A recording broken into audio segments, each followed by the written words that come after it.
ओम शांति। आज के इस टॉपिक में बाप दादा की नेक्स्ट अव्यक्त वाणी पे चर्चा करेंगे, जिसमें बाप दादा की अव्यक्त वाणी 22/1/1970 की वाणी है। तो आइए सुनते हैं। अंतिम कोर्स मन के भावों को जानना। यहाँ पे बाप दादा जो अंतिम कोर्स है उसमें बाबा हमें मन के भावों को हम कैसे जान सकते हैं वो इस मुरली में विस्तार से बता रहे हैं। तो आइए देखते हैं। सभी कहाँ बैठे हो और क्या देख रहे हो? अव्यक्त स्थिति में स्थित हो? अव्यक्त रूप को देख रहे हो व व्यक्त में अव्यक्त को देखने का प्रयत्न करते हो? इस दुनिया में आवाज़ है, अव्यक्त दुनिया में आवाज़ नहीं है। इसीलिए बाप सभी बच्चों को आवाज़ से परे ले जाने की ड्रिल सिखला रहे हैं। यहाँ पे बाबा हमें ड्रिल सिखला रहे हैं। तो यहाँ पे बाबा ने बताया कि 1 सेकेंड में आवाज़ में आना, 1 सेकेंड में आवाज़ से परे हो जाना, ऐसा अभ्यास इस वर्तमान समय में बहुत आवश्यक है।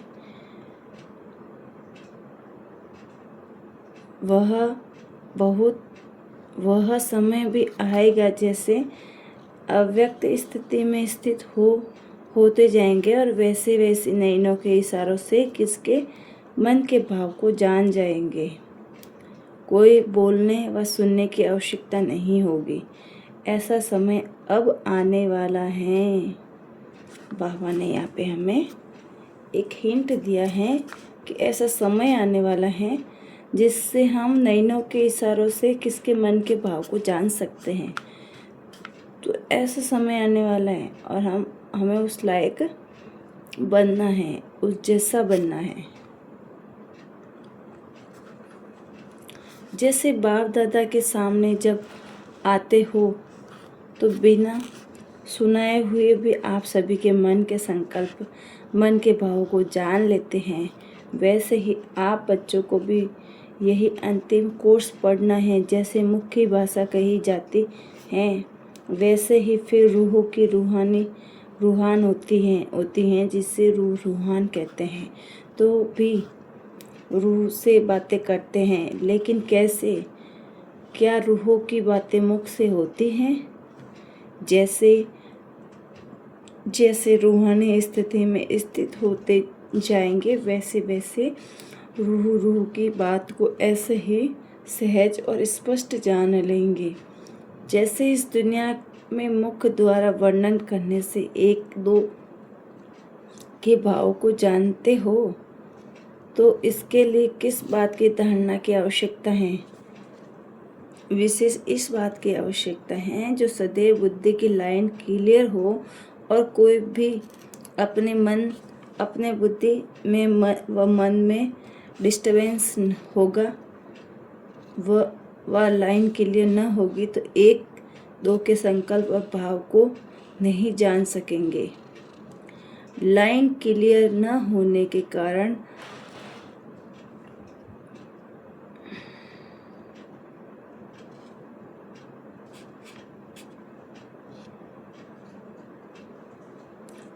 यहाँ पे हम लाइन क्लियर न होने के कारण अपने संकल्पों की मैच्योरिटी हो सकती है। इसीलिए हर एक को देखना चाहिए कि हमारी बुद्धि की लाइन क्लियर है। बुद्धि में कोई किसी प्रकार का विघ्न तो नहीं सताता है। अटूट अटल अथक व तीनों ही बातें जीवन में हैं।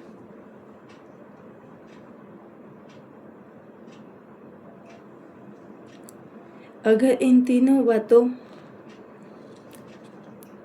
में से एक बात में भी कमी है तो समझना चाहिए कि बुद्धि की लाइन क्लियर नहीं है।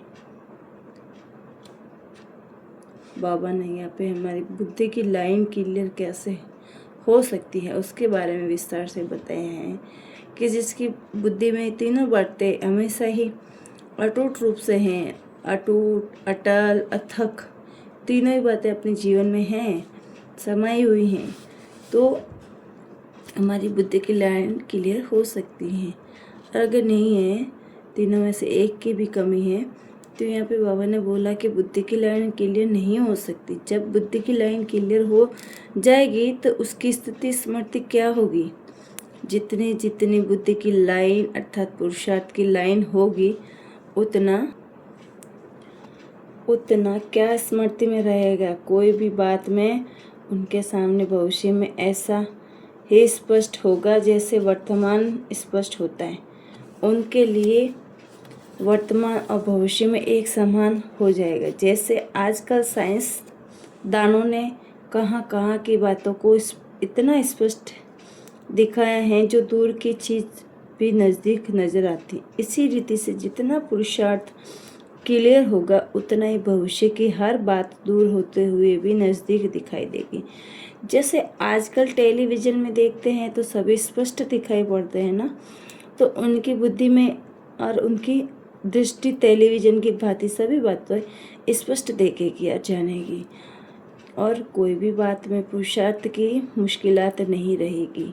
तो वह अनुभव व अंतिम स्थिति की परख अपने आप में देखो कि कहाँ तक अंतिम स्थिति के नज़दीक हैं। जैसे सूर्य अपने जब पूरे प्रकाश में आ जाता है तो हर चीज़ स्पष्ट देखने में आती है।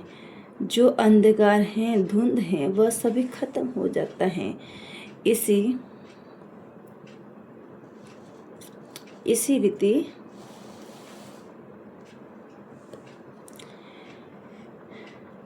रीति जब सर्वशक्तिवान सूर्य के साथ अटूट संबंध है तो अपने आप में भी ऐसे ही हर बात में स्पष्ट देखने में आएगी। और जो चलते चलते पुरुषार्थ में माया का अंधकार व धुंध आ जाता है, जो सत्य बात को छिपाने वाले हैं वह हट जाएंगे। इसके लिए सदैव दो बातें याद रखना है। आज के इस अलौकिक मेले में जो बच्चे आए हैं वह जैसे लौकिक बाप अपने बच्चों को मेले में ले जाते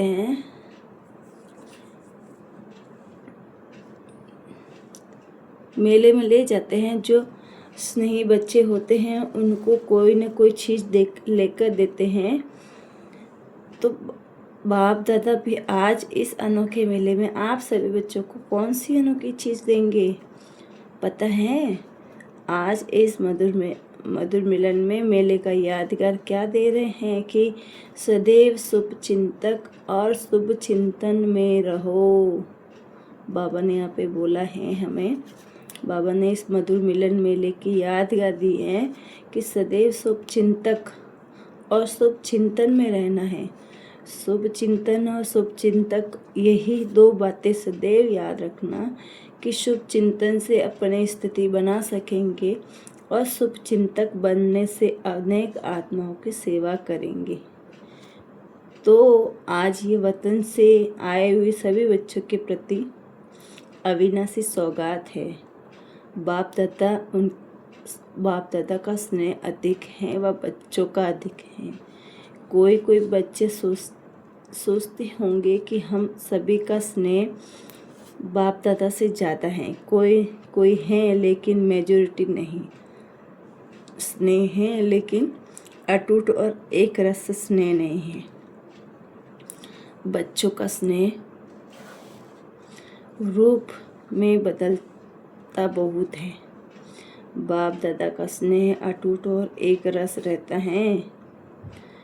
तो अब बताओ कि किसका स्नेह ज़्यादा और है? बाप दादा बच्चों को देखते हैं तो त्रिनेत्री होने से तीन रूपों से देखते हैं। वह कौन से तीन रूप? जैसे आप बच्चे बाप को तीन रूपों से देखते हो ना, तो वह सभी जानते हैं, लेकिन बाप बच्चों के तीन रूप से देखते हैं। एक तो पुरुषार्थी रूप, दूसरा संगम का भविष्य जो फरिश्ता रूप है वह, और तीसरा है देवताई रूप। तीनों का साक्षात्कार होता रहता है। तीनों ही रूप एक एक ऐसे स्पष्ट देखने में आते हैं जैसे वर्तमान यह देह का रूप इन आंखों से स्पष्ट देखने में आता है। इस रीति दिव्य नेत्र द्वारा ये तीनों रूप स्पष्ट रूप में देखने में आते हैं। जैसे इन आँखों से देखी हुई चीज़ का वर्णन करना सहज होता है ना, सुनी हुई बातों का वर्णन करना मुश्किल होता है ना, तो लेकिन देखी हुई बातों का वर्णन करना सहज होता है और स्पष्ट होता है। तो इन दिव्य नेत्रों व अव्यक्त नेत्रों द्वारा हर एक के तीन रूप भी इतने ही सहज वर्णन करना होता है। वैसे ही आप सभी को एक दो के ये तीन रूप देखने में आएंगे। अभी यथायोग्य यथाशक्ति हैं, लेकिन कुछ समय बाद यह यथाशक्ति शब्द भी खत्म हो जाएगा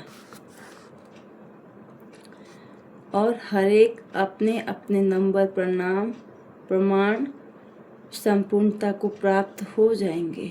तो बाप दादा आप सभी की संपूर्ण मुखड़े देखते हैं और संपूर्णता नंबर वार होगी। माला के 108 मणके हैं, तो नंबर 1 मणके और 108 मणका दोनों का संपूर्ण कहेंगे कि नहीं? विजय रतन कहेंगे। यदि रतन अर्थात नंबर प्रमाण पर संपूर्णता को प्राप्त हो सकता है, उनके लिए सारे ड्रामा के अंदर वही संपूर्णता की फर्स्ट स्टेज है। जैसे सतयुग में विश्व महाराजन में 8वां भी कहलाएगा, लेकिन फर्स्ट महाराजन की सृष्टि के संपूर्ण सुख और 8वें के संपूर्णता के सुख में अंतर होगा ना। वैसे ही यहाँ भी हर एक अपने अपने नंबर प्रमाण संपूर्णता को प्राप्त हो रहे हैं। इसीलिए बाप दादा संपूर्ण स्टेज को देखते रहते हैं, वर्तमान समय के पुरुषार्थी को देखते रहते हैं, क्या हैं और क्या बनने वाले हैं। आपने पूछा ना कि वतन में क्या बैठ करते हो, यही देखते रहते हैं और अव्यक्ति सहयोगी देने की सर्विस करते हैं। सभी समझते हैं कि बाप दादा वतन में पता नहीं क्या बैठ करते होंगे, लेकिन सर्विस की स्पीड साकार वतन से वहाँ तेज है, क्योंकि यहाँ तो साकार तन का भी हिसाब साथ था। अब तो इस संबंध से भी मुक्त हैं, अपने प्रति नहीं सर्व आत्माओं के प्रति हैं। जैसे इस शरीर को छोड़ना और शरीर को लेना यह अनुभव सभी को है, वैसे ही जब चाहो तब शरीर का भान बिल्कुल छोड़ अशरीरी बन जाना, और जब चाहो तब शरीर का आधार लेकर कर्म करना, यह अनुभव है। इस अनुभव को अब बढ़ाना है। ऐसे बिल्कुल ही ऐसे अनुभव होगा कि यह स्थूल छोला अलग है, छोले को धारण करने वाली आत्मा अलग है। ये अनुभव अब ज़्यादा होना चाहिए। सदैव याद रखो कि अब गए कि गए सिर्फ सर्विस के निमित्त शरीर का आधार लिया हुआ है, लेकिन जैसे ही सर्विस समाप्त हो वैसे ही अपने को एकदम हल्का कर सकते हो। जैसे आप लोग कहाँ की ड्यूटी पर जाते हो, फिर वापस घर आते हो तो अपने को हल्का समझते हो ना। ड्यूटी की ड्रेस बदलकर घर की ड्रेस पहन लेते हो, वैसे ही सर्विस प्रति यह शरीर रूपी वस्त्र का आधार लिया हुआ है।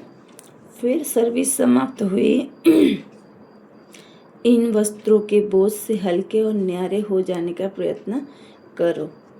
1 सेकेंड में छोले से अलग कौन हो सकेंगे? अगर टाइटनेस होगी तो अलग नहीं हो सकेंगे।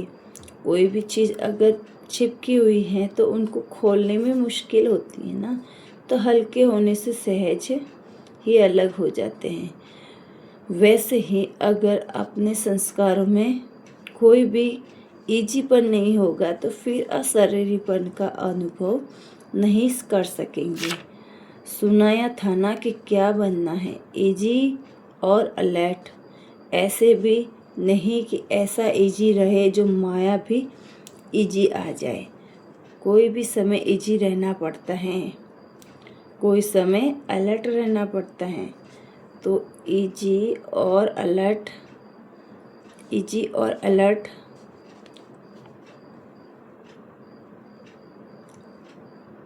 रहना पड़ता है। कोई समय इजी अलर्ट ऐसे रहने वाले ही इस अभ्यास में रह सकेंगे। बाप दादा बच्चों को कोई नया नहीं देख रहे हैं, क्योंकि जब इन तीनों ही कालों को जानते हैं तो नया कैसे कहेंगे।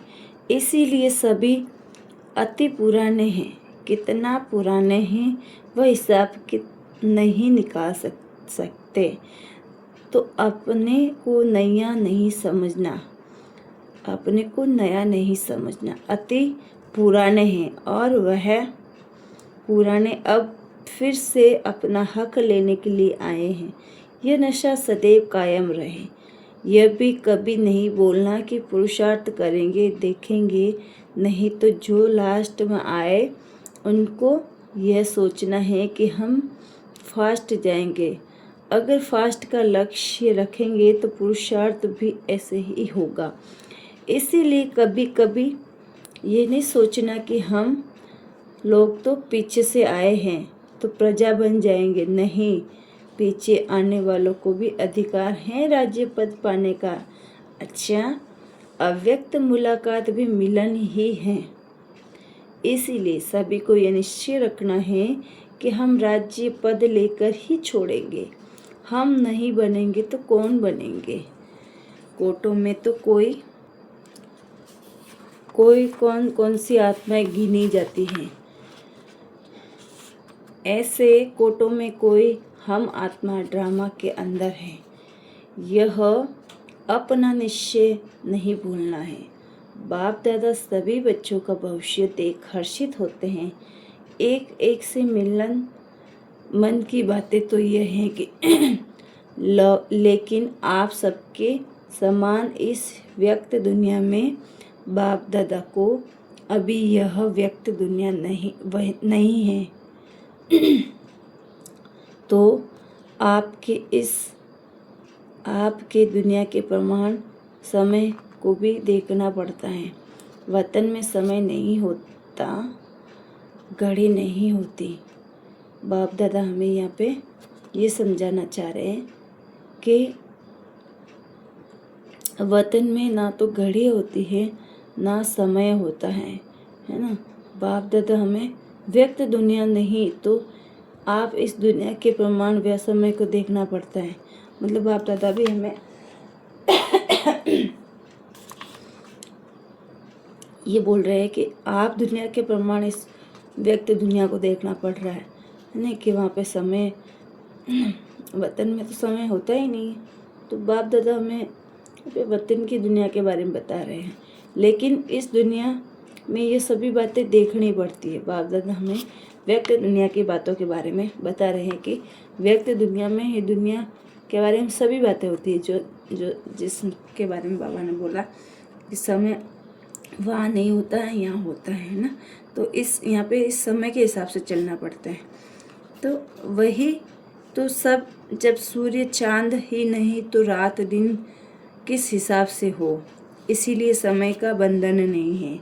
तो बाप दादा हमें वतन की सैर करा रहे हैं कि वहाँ पे सूर्य चांद भी नहीं है ना। तो वहाँ पे सूर्य चांद भी नहीं है तो रात दिन कैसे हो सकता है। तो वहाँ पे कोई समय की सीमा नहीं है। वहाँ पे हमेशा एनी टाइम उजाला ही उजाला रहता है। अच्छा, बाप दादा ने यहाँ पे अपनी वाणी को विराम दिया। ठीक है, अच्छा, ओम शांति। तो आज हम नेक्स्ट वाणी पे सोचा अगली वीडियो में करेंगे। ओम शांति।